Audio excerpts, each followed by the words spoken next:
Alright everyone, welcome to the Rokani Media second video of the day. Bruno Guimarães, big update that came in through from Fabrizio Romano as far as his stains to come to Arsenal is really concerned. And then we also have another update from Ronaldo talking about that him scoring goals is not important, and he has revealed to us the most important thing about him in the game of football is really representing for the national team. Smash like button, comment and share. If at all watching us for the very first time, endeavor to subscribe to this channel so as not miss out on stories that we do upload in here on a daily. Rokani David is in here to see to it that all goes on well as planned, and hope you guys are really having the best of experience into the mix. Now, where do we start from? And let's really get going. But remember to subscribe because we want to hit 26,000 subscribers onto this YouTube channel. Fabrizio Romano came up and told us that we are having many reports on Bruno Guimarães, reports about Arsenal and other clubs interested. What I'm able to tell you today is that despite all interests of this, despite all the stories, I'm not aware of any concrete negotiations or contact between Arsenal and Bruno Guimarães. That's what he really said. That as per now, there are no concrete negotiation and interest into Bruno Guimarães. Other than said, he was on the list when the director was Edu Gaspar. They are Brazilians, so the connection is there. Now the new director is Andrea Bartha, and at the moment, I'm not aware of any direct contact. Now, what he's not dismissing is that Arsenal's interest into this guy. I remember bringing here a story, I think like a week back, when we are told that Andrea Bartha wants to bring in Zubimendi and Bruno Guimarães, and that means those two coming in through Thomas Partey and Jorginho will obviously pave way to those two young midfielders, because Partey is 31-32, Jorginho is 32-33 years of age, so looks like their future at Arsenal is obviously going to be coming to a pause. But that doesn't mean that the interest in Bruno Guimarães is done and dusted. No, Arsenal are really in there, and when you look at the English words that Fabrizio Romano is going to hate to use, it shows you that there is huge interest in there, but concrete is not the word to use, meaning that after Andrea Bartha goes ahead to obviously get unveiled as the sporting director, then he'll obviously see to it that this guy comes in here. And he says that the interest was really concrete when Edu Gaspar was the sporting director for the club of Arsenal, you understand? And that has gone ahead to build in a very huge goal into there. So Bruno Guimarães to Arsenal update is really that coming in from Fabrizio Romano, and that means that we are obviously going to be waiting lots of things. And I'm going to obviously read an update that the summer transfer window is obviously going to be cut short by I think 3 weeks, because it is to end in the first week of September, but it is expected to end 2 days before the Premier League really comes to an end, and that will lead to teams really starting the league when they know that they're going to obviously sign their players in there.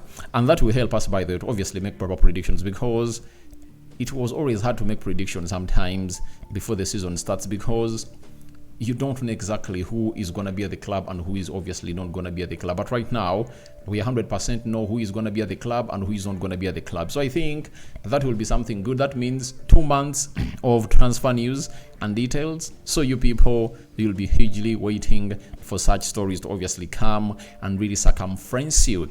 Then, other clubs that are really interested in Bruno Guimarães include Liverpool, there is Barcelona, there is PSG, there is Liverpool.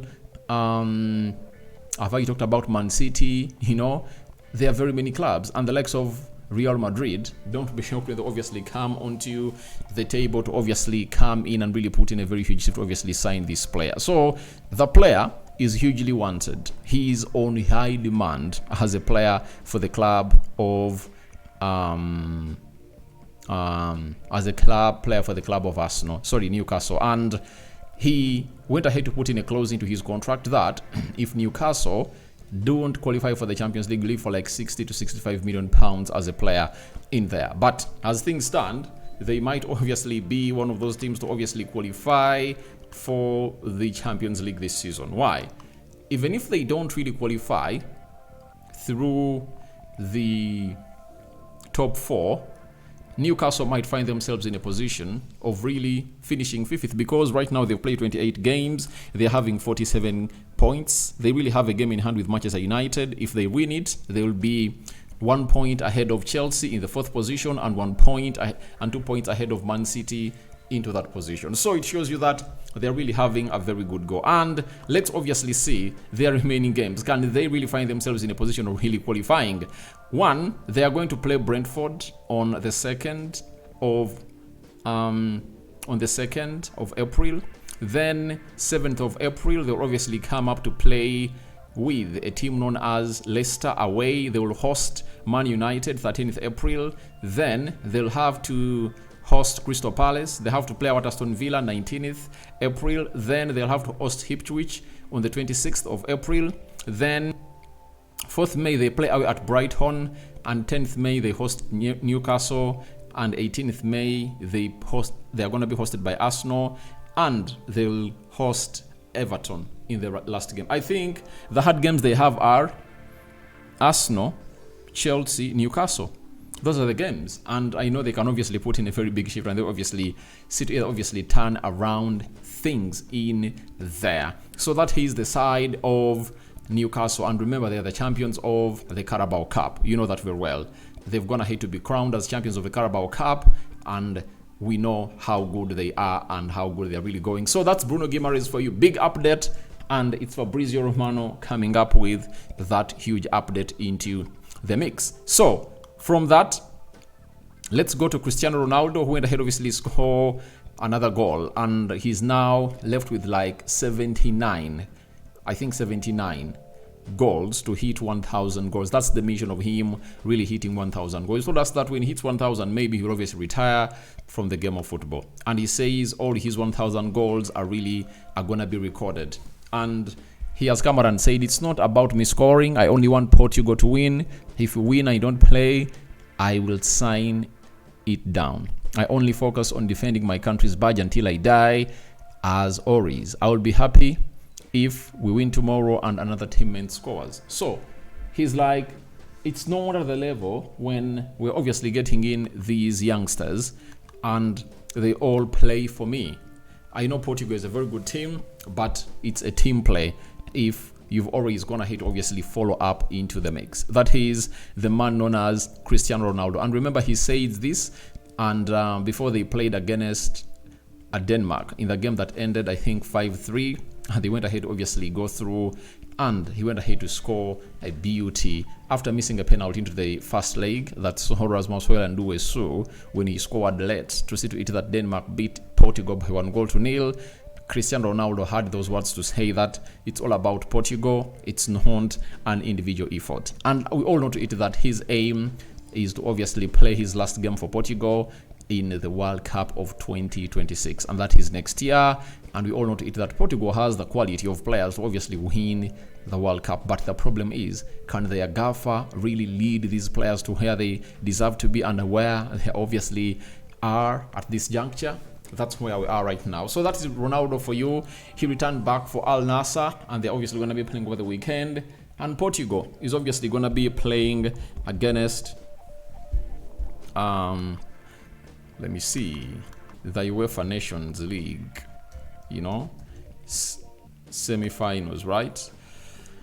The UEFA Nations League, we'll see Germany play Portugal at the semi-finals. That is the 4th of June. And again, Spain will play France in the semi-finals. And all these games are really going to be played in Germany. And Germany will play Portugal at the Allianz Arena. You know it very well. That is for Bayern Munich. That is the stadium of Bayern Munich. And Spain and France will obviously play in the MHP Arena. That is it. So that's what we have for you in here. And this is the last story for today. And those going to bed, good night. See you later. And Rokani David is my name. It is Bruno Guimaraes to Arsenal Update. So we are here to wait and see what your thoughts are about this, and we'll bring you the latest of the stories that you guys really want to obviously listen to. We out. Bye bye.